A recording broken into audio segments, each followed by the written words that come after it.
वाही पांदी मेरा वासिन पारां बासरनि जे मुबैना ज़ियादतनि ख़िलाफ़ एहतजाज कयो वियो। अमीन लग़ारी, हाजी अहमद, नज़ीर लग़ारी ऐं ॿियनि चयो त बासर क़ब्रिस्तान जी ज़मीन ते कब्ज़ो करे तामीराती कमु शुरू कराए छॾियो आहे। दाहिण बावजूदि पुलिस बासर अली बख्श रुस्तमानी ख़िलाफ़ कार्रवाई नाहे कई। अव्हां खे ॿुधायूं पिया नाज़रीन, वाही पांदी में रहवासिन पारां बासरनि जे मुबैना ज़ियादतनि ख़िलाफ़ एहतजाज कयो वियो। वधीक तफ़सील मालूम कयूं था टाइम न्यूज़ जे रिपोर्टर आबिद लाशारी खां। जी आबिद लाशारी, कहिड़ा तफ़सील आहिनि?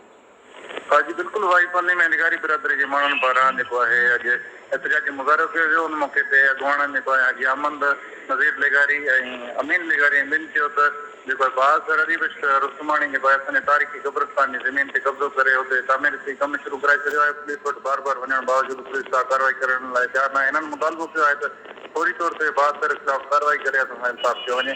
ॿी सूरत में एहतजाज खे जारी रखो। महिरबानी अव्हां जी आबिद लाशारी तफ़सील ॾियण लाइ।